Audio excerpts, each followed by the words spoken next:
con respecto a las campañas, ya la jornada electoral y lo que será el nuevo gobierno. Esta noche platicamos con Quique Mireles, consultor político. Quique, bienvenido a Reporte MN.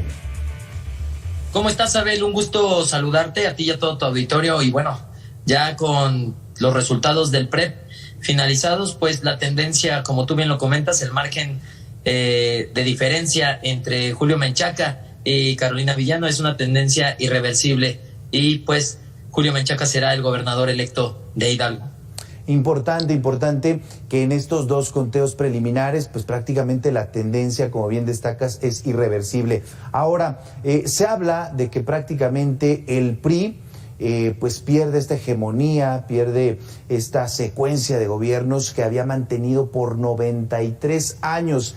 Quique, ¿realmente estamos viendo en Morena y su candidato pues esa oposición al PRI? Es decir, ya no va a haber ningún elemento tricolor que esté dentro del gobierno de Hidalgo, o como pasa en algunos momentos, simplemente es un cambio de estafeta dentro de perfiles que han gobernado o familias que han gobernado las entidades. Bueno, hay que dejarlo muy claro, Abel. En el papel es la primera vez que hay alternancia en Hidalgo, y digo en el papel porque es la primera vez que el PRI como tal no gobernará. Sin embargo, el candidato de Morena, que aparentemente resultará el gobernador electo de Hidalgo, Julio Menchaca, militó durante 35 años en el Partido Revolucionario Institucional.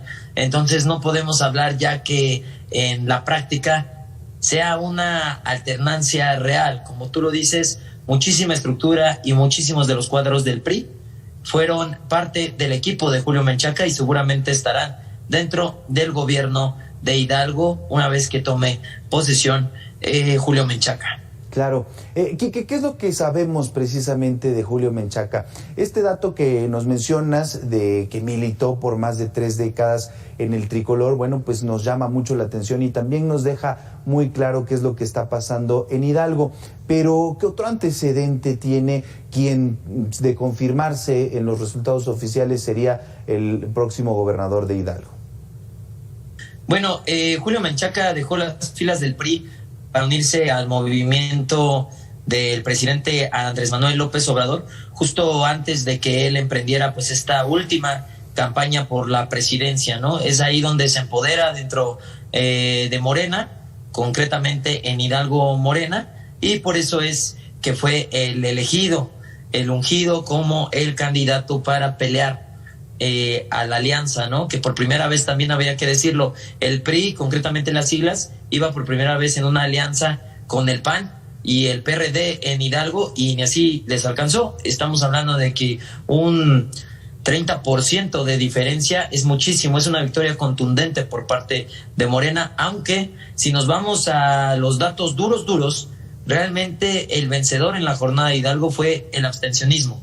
45% únicamente la participación en las urnas el pasado domingo.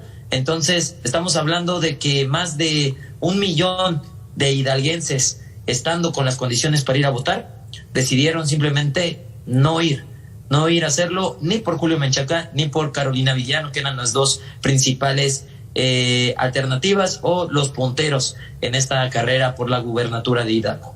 Quique, estás destacando un punto que me parece esencial. De entrada platicamos esta alternancia en el papel, pero que quizá no se concrete ya en el gobierno. Faltará esperar que lleguen los tiempos y ver realmente de qué manera puede gobernar la siguiente autoridad. Pero por otro lado, en la elección anterior, también de gobernador, bueno, pues el porcentaje de participación fue superior al 50%. Ahora, como bien nos dabas este dato, que apenas superó el 40%, pues hablamos de una diferencia muy importante. Y si ya vemos todos estos datos que nos has presentado y que estamos analizando, pues estamos hablando de que entonces los hidalguenses, como en muchas partes del país, pues están rechazando a estas figuras que realmente brincan de uno u otro partido. ¿Eso es lo que está pasando, Quique? Mira, Abel, no podemos hablar de que no hay un descontento por parte de la población, y se acaba de reflejar, no solo en Hidalgo. Estamos hablando que en 5 de los 6 estados en donde hubo elección para gobernador o gobernadora, menos del 50% de los que podían ir a votar decidieron hacerlo. El único lugar en donde la participación fue superior al 50% fue en Tamaulipas. Entonces, y efectivamente se puede decir, la elección más cerrada. Hay varios factores. Uno, cuando la elección ya está muy cantada hacia un lado, frecuentemente también la gente deja de ir a participar. Esto podría ser una parte, ¿no? Pero también es cierto el descontento que hay por parte de la ciudadanía. Si te fijas en los otros 5 estados, las elecciones, los dados estaban muy cargados hasta ciertos candidatos, ¿no? En Aguascalientes hacia la Alianza, en Durango también hacia la Alianza, y mientras que en Oaxaca y en Quintana Roo también estaban, y en Hidalgo estaban muy cargados hacia Morena. Sin embargo, en Tamaulipas, pues tú viste, ¿no?, que fue la más cerrada y pues se refleja también en mayor participación. Sin embargo, algo hay ahí que se tiene que observar rumbo a las elecciones del 2023, donde se elegirán también gubernaturas, y las elecciones presidenciales del 2024, porque claramente el voto duro de Morena permanecerá y el voto duro de la Alianza permanecerá, en donde tienen que centrar todas sus energías y en donde tendrían que centrar la manera de cómo convencer a los votantes de que ellos son una opción, es ahí, justamente en la apatía, en el abstencionismo, donde pueden jalar todavía votos para poder crecer sus números. Claro. Ahora, Quique, ¿qué es lo que estamos viendo que ocurre con el partido tricolor? Poco a poco ha ido perdiendo estados donde había mantenido un poder importante. Hablábamos al principio de la alternancia. En este momento solo gobernarán en 3 entidades y hablar de ello es hablar de que ha perdido una presencia de gobierno en el país. No, el PRI Hidalgo era un bastión del priismo nacional, como en su momento también lo fue Veracruz.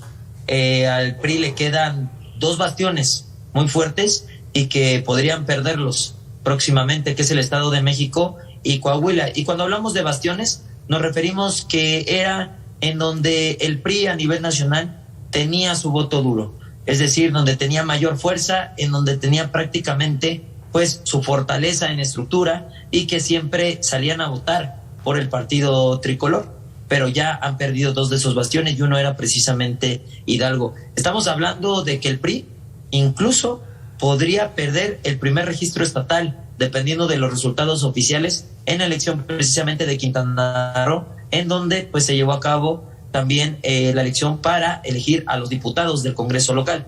Como bien saben, pues lo ganó prácticamente todo el Congreso. Las 15 diputaciones de Quintana Roo se las lleva Morena, con excepción de una que se las lleva el Partido Verde, que es también parte de la Cuarta Transformación. Entonces prácticamente el Congreso de Quintana Roo estará en manos de la 4T, y es en ese conteo en donde el PRI podría perder por primera vez un registro estatal, es decir, el PRI desaparecería de Cancún a falta de resultados oficiales.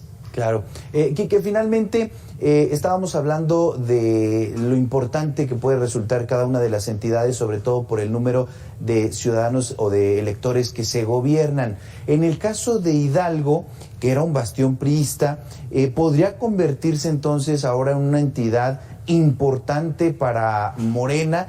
¿Y qué peso político tendría en torno a las otras entidades del país? Bueno, Hidalgo tiene un padrón de poco más de 2 millones de ciudadanos. El padrón referencia en 2022 son 92 millones de ciudadanos. Eso es lo que representa Hidalgo a nivel nacional en el padrón electoral. Son 2 millones y a las urnas, como lo comentamos, acudió 1 millón. 1 millón de ciudadanos y 1 millón decidieron ni siquiera ir a votar. Entonces ahí en Hidalgo la importancia y la relevancia que va a tener es quién va a ir por esas personas, por esos votos que están pendientes, ese millón de electores cautivos que no han decidido ni por Morena ni por la Alianza. Si te fijas, es un dato importante y es un número considerable de votos, Abel. Perfecto. Platicamos esta noche con Quique Mireles, él es consultor político. Quique, muchísimas gracias por todos estos datos y el análisis que haces en torno a las elecciones en Hidalgo de este fin de semana. Sí, concretamente el peso político de Hidalgo, más o menos el cálculo, si lo sacamos de 2 millones por 92, estamos hablando de que Hidalgo podría estar rondando el 3% del padrón electoral. No es un número menor. Entonces, seguramente habrá ojos en Hidalgo rumbo al 2024 y sobre todo porque Hidalgo se ha caracterizado siempre por ser cuna de operación política, de operadores políticos del PRI. La duda ahora será si ahora serán de Morena. Entonces, más que el peso total del padrón, es que Hidalgo siempre proveía de operación política. Y vean los perfiles que han salido de Hidalgo. Hay perfiles políticos de todos los colores a nivel nacional de Hidalgo que saben muy bien de lo que es operar políticamente, tener peso político y de otros colores. Ahora estará Julio Menchaca, pero también tenemos perfiles en el PAN, por ejemplo, la senadora Xóchitl Gálvez y también el senador Osorio Chong por parte del PRI, emanados de Hidalgo los dos. Quique, muchísimas gracias por estos minutos para Reporte MN. Hasta luego, Abel, que tengan muy buena noche. Ahí está el análisis en torno a las elecciones de Hidalgo.